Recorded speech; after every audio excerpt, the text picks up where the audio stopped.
सोनामुखी, हरड़, मुलेठी जैसी अनेक जड़ी बूटियां और हजारों वर्षों का प्राचीन आयुर्वेदिक ज्ञान इस एक बोतल में समाया हुआ है। कायम टैबलेट, आपकी खुशियों का साथी।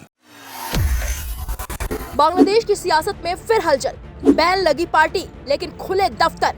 क्या आवामी लीग वापसी की तैयारी में है या कोई सियासी समझौता पक रहा है? बांग्लादेश में हाल ही में हुए आम चुनाव के बाद एक नई राजनीतिक हलचल देखने को मिल रही है। सत्ता से बाहर की गई और राजनीतिक गतिविधियों पर प्रतिबंध झेल रही बांग्लादेश अवामी लीग के नेता और कार्यकर्ता अचानक सक्रिय हो गए हैं। ढाका समेत कई शहरों में पार्टी कार्यालयों के ताले तोड़े जा रहे हैं, दफ्तर खोले जा रहे हैं और जवाबी हमलों की खबरें भी सामने आई हैं। सवाल बड़ा है, क्या ये कार्यकर्ताओं की निजी पहल है या फिर किसी बड़े राजनीतिक संकेत का हिस्सा? दरअसल अगस्त 2024 में सत्ता से बाहर होने के बाद शेख हसीना की पार्टी आवामी लीग पर अंतरिम सरकार ने सख्त प्रतिबंध लगा दिया था। उस वक्त अंतरिम सरकार की अगुवाई कर रहे थे नोबेल पुरस्कार विजेता मोहम्मद यूनुस।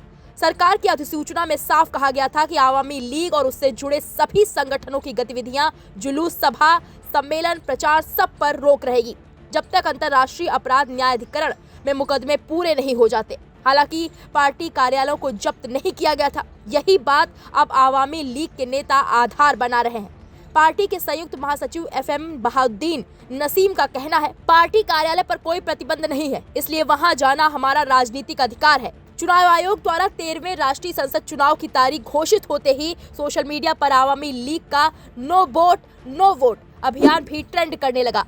हालांकि पार्टी चुनाव नहीं लड़ सकी, लेकिन जमीन पर उसकी मौजूदगी अब फिर दिखाई देने लगी है। ढाका के धनमंडी 32 से लेकर कई जिलों तक कार्यकर्ता दफ्तर खोलने या उनमें प्रवेश करने की कोशिश कर रहे हैं। कुछ जगहों पर जवाबी कब्जे और झड़पों की खबरें भी सामने आई हैं।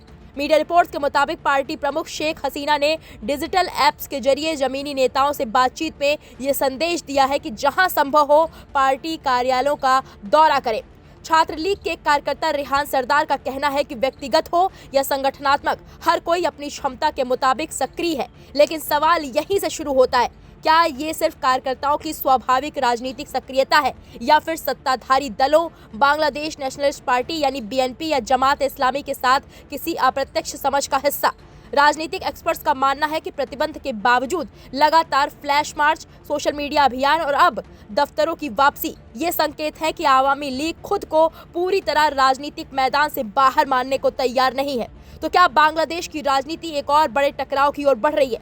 क्या प्रतिबंधित पार्टी की ये सक्रियता आने वाले समय में नई राजनीतिक उथल-पुथल की वजह बनेगी या फिर ये लोकतांत्रिक अधिकार की स्वाभाविक वापसी है?